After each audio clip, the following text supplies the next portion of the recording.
കുമാർ എന്നോടൊപ്പം ചേരുന്നു ചങ്ങനാശ്ശേരിയിൽ നിന്ന്. ശ്രീ അജയ് കുമാർ.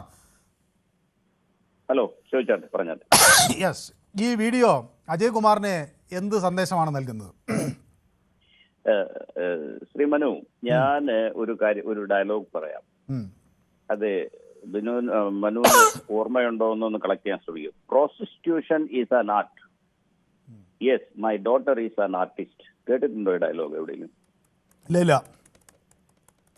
എൻ പിള്ള സാറിന്റെ കാപാലിക എന്ന നാടകത്തിലെ ഒരു ഡയലോഗ് അത്. ശരി, അറിയോ? അത് സമൂഹത്തിലെ കാപട്യം തുറന്നു കാട്ടിയതാണ് അദ്ദേഹം. അന്ന് അത് പച്ചയ്ക്ക് അദ്ദേഹം അത് സ്റ്റേജിൽ പറഞ്ഞു. ഇന്ന് ഈ ചെറുപ്പക്കാരൻ ഒരു മുഖം മൂടി ഇട്ടുകൊണ്ടത് പറയുന്നു. മനസ്സിലായില്ലേ? എനിക്ക് ഈ വിഷയത്തെ പറ്റി അത്രയേ പറയാനുള്ളൂ. നമ്മൾ കൂടുതൽ അങ്ങോട്ട് ഡിഗ് ചെയ്ത് പോയി കഴിഞ്ഞാൽ ഒരുപാട് കാര്യങ്ങൾ നമ്മൾ മനസ്സിലാക്കിയിട്ടുള്ളതൊക്കെ പൊതുസമൂഹത്തിൽ ഒന്നും നമുക്ക് പറയാൻ പറ്റത്തില്ല. വേണമെങ്കിൽ ഒന്നുകൂടെ പറഞ്ഞു വെക്കാം.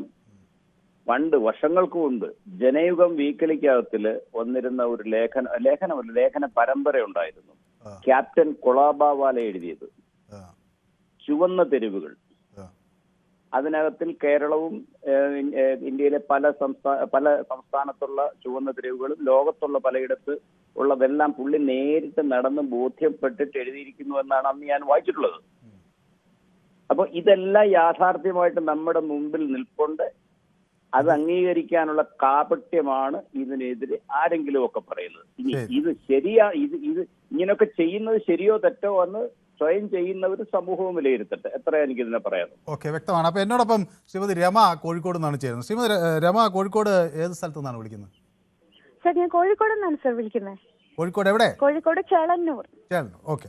ഞാൻ ചോദിക്കുന്നത്, ഇത് നമ്മുടെ മലയാളികളുടെ സദാചാര ബോധത്തെ ഇത്തരം പ്രസ്താവനകൾ വെല്ലുവിളിക്കുന്നുണ്ടോ ശ്രീമതി രമ? തീർച്ചയായിട്ടും വെല്ലുവിളിക്കുന്നുണ്ടാവുമല്ലോ. പക്ഷെ എനിക്ക് പറയാനുള്ള ഒരു കാര്യം എന്താന്ന് വെച്ചാല്, പ്രണയമില്ലാതെ സ്ത്രീക്കൊരു ലൈംഗികത ആവശ്യമുണ്ടെങ്കിൽ തീർച്ചയായിട്ടും അങ്ങനെ ഒരാൾ ഉണ്ടാവുന്നത് നല്ലത് തന്നെ. പക്ഷെ കൃത്യമായ മെഡിക്കൽ എക്സാമിനേഷൻസ് ആവശ്യമാണ്. അല്ല, പക്ഷേ ഇത് വൻനഗരങ്ങളിൽ നമ്മൾ കേൾക്കുന്നു. പക്ഷെ കേരളത്തിൽ ഇതുപോലെ ആളുകൾ ഉണ്ടാകും എന്ന് നമുക്ക് ഊഹിക്കാൻ കഴിയുന്നതായിരുന്നോ? അതോ ഇത് ഇപ്പൊ പുറത്തു വന്നേ ഉള്ളൂ എന്നാണോ നമ്മൾ മനസ്സിലാക്കേണ്ടത് ഈ ഇന്റർവ്യൂ കേൾക്കുമ്പോൾ? അങ്ങനെയൊന്നുമല്ല സർ. ഈ ലോകത്തിന്റെ ചോട്ടിലുള്ള എന്തും കേരളത്തിൽ നടക്കുന്നുണ്ടെന്നുള്ള കാര്യം സാറ് മനസ്സിലാക്കൂ. അപ്പൊ നമ്മൾ കാണുന്ന ഒരു ആവരണം നിറഞ്ഞൊരു സമൂഹമല്ല, അതിനകത്ത് ഒരുപാട് കാര്യങ്ങൾ ഉണ്ടാകും. അത് തിരിച്ചറിയുന്ന ഘട്ടത്തിലാണ് നമ്മൾ ഇത് ഇങ്ങനെ ഉണ്ടായിരുന്നോ എന്ന് സംശയിക്കുക അല്ലെങ്കിൽ അത്ഭുതപ്പെടുക.